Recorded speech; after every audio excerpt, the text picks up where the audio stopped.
Welcome to today's episode of चा popcorn आ रहा है। आज हम लोग फॉलो करने वाले हैं मिस्टर ब्रिज को, जो कि एक ऐसे आदमी हैं अनडिवाइडेड इंडिया के पाकिस्तान से आए थे मुंबई। उनके भाई के साथ वो आए थे मुंबई और कुछ भी नहीं था उनके पास, और कैसे लाइफ के डिफ़िकल्टी को फेस करते हुए और जब डिफ़िकल्ट सिचुएशन आया, जब उनके अपनों पे बात आई, तब कैसे उन्होंने ज़ीरो से वो हीरो बन गए और एक बिजनेसमैन बन गए। वो बाकी कुछ भी नहीं है, एक बिजनेसमैन प्रॉपर ऑनेस्टी के साथ जो काम करते हैं। मटका किंग, जो कि रिसेंट सीरीज़ है और जिसके बारे में काफ़ी सारा बज़ भी उठ रहा है, क्योंकि ये शायद कहीं ना कहीं पे difficulty of life, reality of life को दर्शाता है। कैसे चीज़ें अगर आपके हित में हैं तो सारे लोग आपके साथ मिलने की कोशिश करेंगे, सभी को अ पीस ऑफ द पाई चाहिए, राइट। बट अगर आप नहीं कर पा रहे हो वो, कैसे थोड़ा बहुत चीज़ों के लिए भी आपको सफ़र करना पड़ेगा, राइट। ये शायद और भी रियलिस्टिक लगता है क्योंकि यहाँ पे बिल्कुल ही ओवरनाइट सक्सेस नहीं है। उस सक्सेस तक पहुँचने के लिए, एक बिज़नेस को बड़ा बनाने के लिए, फ्लरिश करने के लिए कितने ज़्यादा स्ट्रगल्स है, कितने ज़्यादा डिफ़िकल्टीज है, कितने ज़्यादा सैक्रिफाइसेस है और कितने ज़्यादा लोगों के साथ की आपको ज़रूरत है। ये सब कुछ ब्यूटीफुली पोर्ट्रेट है।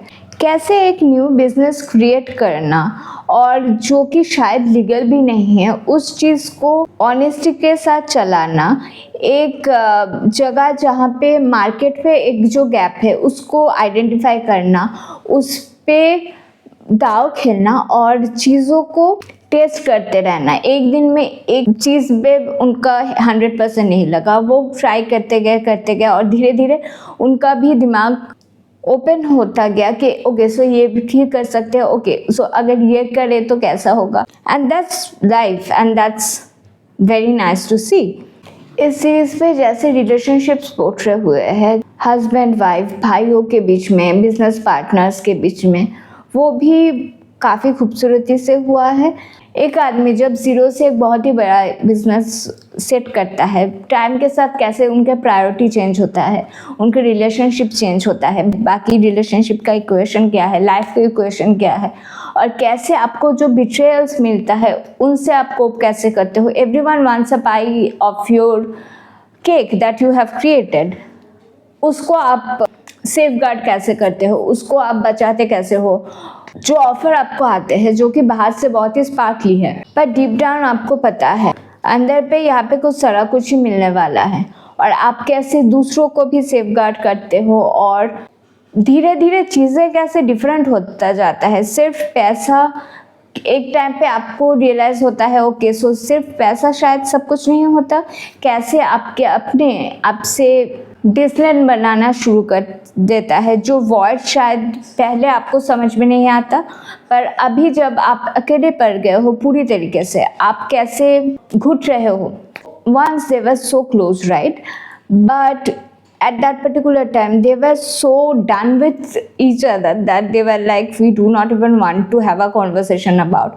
And that's something I do not understand. Like, I do not understand. Like, I understood that their relationship have fall apart and they became bitter, but give me a bit more understanding why that happened and how gradually it is happening. I think it was a bit sudden that suddenly Bridge is like so salty to others. He is like, oh, hey, chup kar, I mean, why is this happening? Tell me more. Give me a bit more context that why it is happening and how it is happening.